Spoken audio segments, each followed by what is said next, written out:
Part 1: The Lead Up. Welcome to the Resilient Revolution podcast, where we examine revolutions from the past and how they are significant.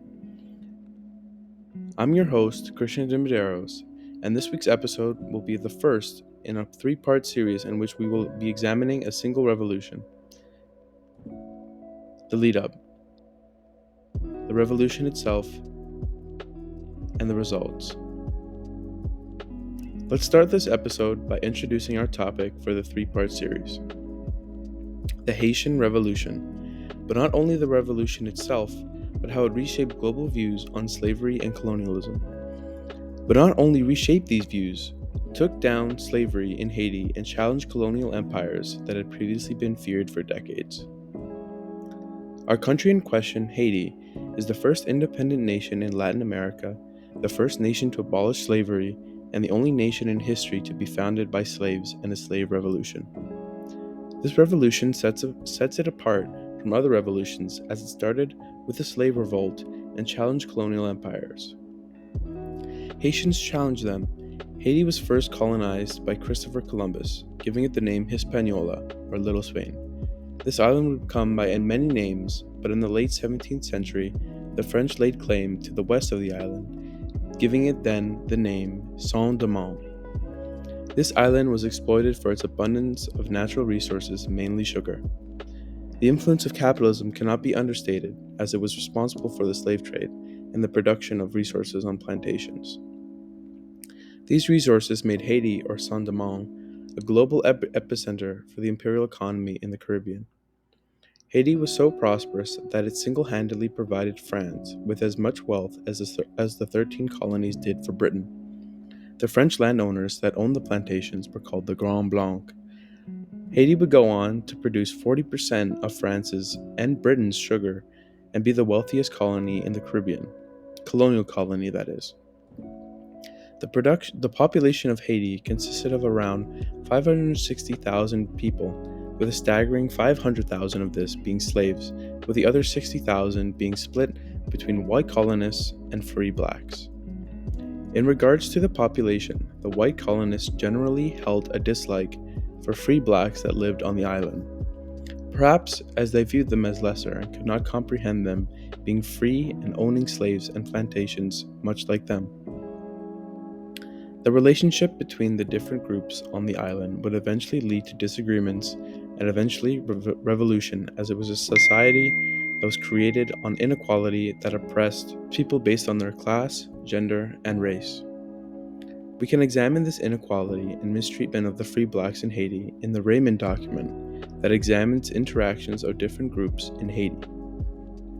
Raymond himself was born of a French immigrant father and a free black mother, so he would understand the social interactions and oppression occurring in Haiti. The document describes the reason for the creation of free blacks in Haiti. It states that when the colony was founded, there were no or almost no European women present at all on the island. This could explain the reasoning for why white colonists had children with slaves, thus creating a new class of free blacks in Haiti. When they married their slaves, their children became manumitted and became free people. When more Europeans started to arrive in Haiti, they were apparently appalled that the white men preferred women of color, and this created outrage amongst the French. The French colonial ministry then began to not recognize the noble status of those who married women of color. A general stability amongst the classes did remain until 1789, with the Declaration of the Rights of Man, which declared all men free and equal. Or did it? This declaration gave equality to all citizens. However, this excluded people of color and women. It stated that all citizens, being equal in the eyes of the law, are equally eligible to all dignities and to public positions and occupations according to their abilities, and without distinction except for that of their virtues and talents. This declaration excluded also free black men, which led to a failed uprising against the French colonial rule led by Vincent Auguier, one of the richest men of color in Haiti. Auguier wrote letters to the French government where we can see that free blacks in Haiti were beginning to fight for equal rights. Auguier says, No, Monsieur Count, We will not remain under the yoke as we have had for 2 centuries, to put an end to prejudice that is unjust as barbaric. We can now see Haiti starting to rise up and fight against colonial rule, for their rights to be people. This clear hatred and oppression of blacks in Haiti will begin to lead us into the next segment, where we will begin to examine the Haitian Revolution itself, beginning with the May 15th decree.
Part 2: The Revolution. Welcome back to the Resilient Revolution podcast, where we examine revolutions and how they were revolutionary, so to speak. This series is our 3-part series covering the Haitian Revolution and how it single-handedly reshaped global views on slavery and colonialism. We'll begin today's episode by talking about what some might call the turning point in the Haitian Revolution. And by turning point, I mean the May 15th decree. On May 15, 1791, the French National Assembly issued a decree that changed the course of history in the colony of Saint-Domingue, known as present-day Haiti. This decree granted political rights to free men of color, challenging the racial hierarchy that had been in place for so long. It was a moment of hope and inspiration for those who had been oppressed for far too long. This only applied, however, to those who were born of at least 2 free parents. In the Edwards document, we can see how this became a stepping stone for insurgents in Haiti, as benefits of it, the May 15th decree, were to have people of color exclusively that might give rise to jealousies and suspicions, destructive of that unanimity between different classes.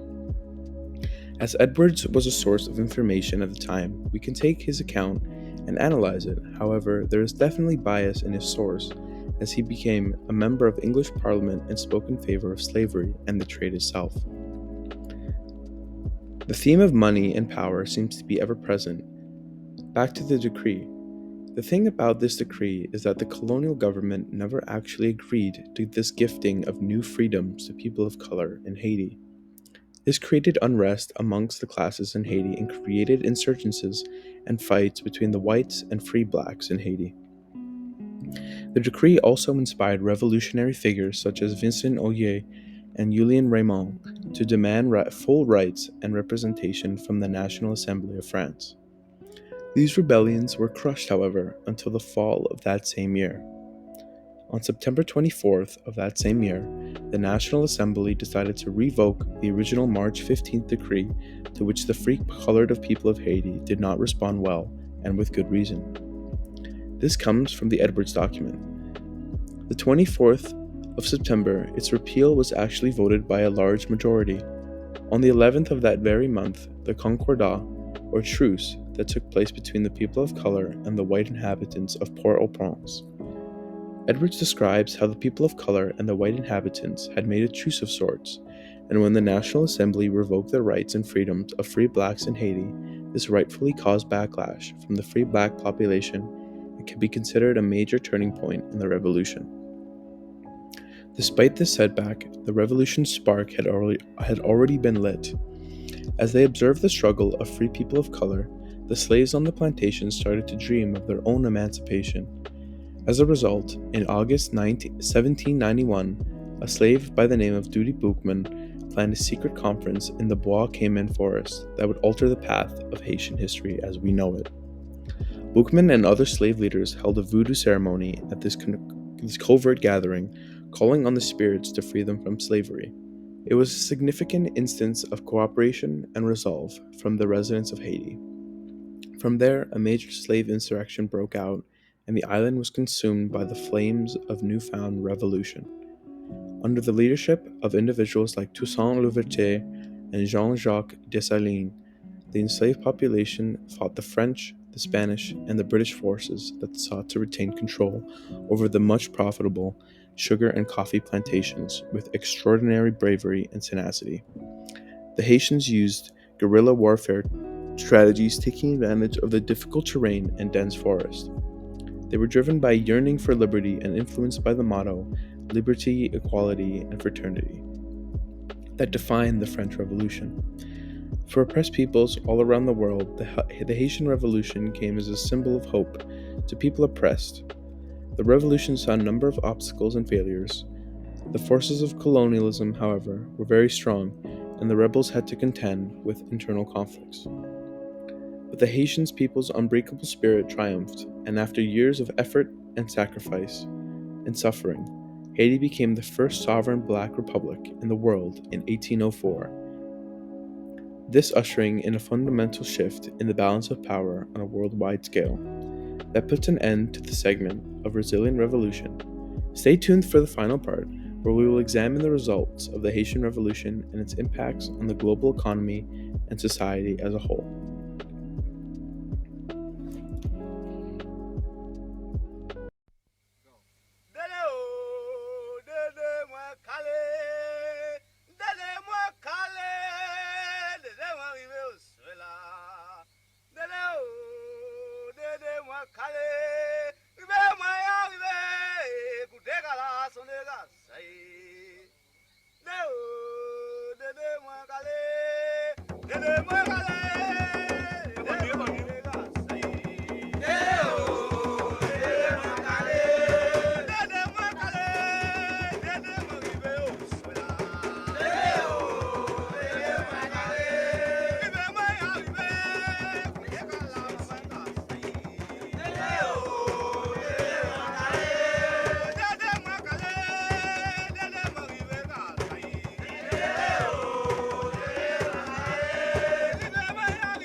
Part 3, The Result. Welcome back, viewers, to the Resilient Revolution podcast, where we have created a 3-part series on a specific revolution, this one being that of the Haitian Revolution. This is the final part of our 3-part series. We have already explored the rise of the revolution and its execution. In today's episode, we will look at the results of the revolution and its impacts on the global economy and social views. The Atlantic region, especially the Caribbean and the Americas, was significantly impacted by the Haitian Revolution. Firstly, the region was rocked by the victorious slave insurrection. Due to their fears of previous uprisings, colonial governments and slaveholders reinforced their grip over enslaved populations. In order to make up for the lack of labor in Haiti, it also increased the slave trade, especially in nearby Jamaica. The Caribbean was a major source of sugar, coffee, and other vital commodities for European countries. Thus, the revolution also posed a threat to their economic interests. After the revolution, many of the white colonist population that had not been killed had left the country, with 40,000 or 90% of the white population leaving Haiti. It is interesting to note that the population of white colonists, French colonists that is, that left the United States had chosen where to live based off of their political views. The French Republicans chose to live in the southern states, while the French Royalists preferred New England. The Haitian Revolution also had geopolitical consequences, as neighboring Jamaica and Cuba were being utilized to make up for a lack of exploited wealth for colonial economies. The Haitian Revolution also brought upon economic impacts to the colonial governments. The revolution saw the French market crash, Sugar prices in London rose from 32 shillings in 1793 to 87 shillings in 1798. We can also view the Haitian Revolution as ironic, as in a sense of liberty and freedom for one group meant a continued and further oppression of another, with Britain compensating for a loss of Haiti and its resources with the continuation of the slave trade in Jamaica. The Haitian Revolution had an impact far past the Atlantic, changing how individuals around the world perceived numerous issues. First and foremost, the revolution opposed the then dominant racist ideologies. The successful revolt against the white colonial plantation owners by a mostly black army, the free black people and slaves alike, challenged existing racial hierarchies and refuted the idea that white people were superior to other races that had been a justification used by colonists for decades. The abolitionist movement was significantly impacted by the revolution as well. The hypocrisy of governments that claimed to promote liberty while also engaging in the slave trade was made clear by the Haitian Revolution. The events in Haiti gave abolitionists more justification for opposing the institution of slavery and highlighting the necessity of emancipation. This was further instituted when Haiti was faced with the looming oppression of the French once again. When Napoleon gained power in France, he aimed to restore France's colonial wealth in the Americas, and for him, this meant regaining control over Haiti. Napoleon sent a fleet to recapture Haiti and reinstate slavery, however, they were met with another revolt. The French had a legion of Polish soldiers that joined the Haitian forces as well, as they saw similarities between the Haitian struggle and their own. Haiti would end the French attempt to recapture Haiti and massacre the remaining French colonists to further reinstate their control over Saint-Domingue. And finally, in January of 1804, after hundreds of years of suffering, oppression, and perseverance, the island of Haiti was officially declared independent. To end our podcast, it is important to once again recognize that the Haitian Revolution is a remarkable example of strength and human fortitude, tenacity, and the quest for independence. The world was eternally changed by it as it broke the bonds of slavery in Haiti and altered the path of history in the Caribbean. The Haitian slaves fought bravely against great obstacles and colonial oppression and made great sacrifices while rising above their situation to create a new nation. Along with the brutal system of slavery, they also had to battle a deeply rooted bias in the world that favored the maintaining existing status quo. Thank you once again for listening to the Resilient Revolution podcast, and I hope you've enjoyed. Stay tuned for our future series that are currently in development. Thank you for listening.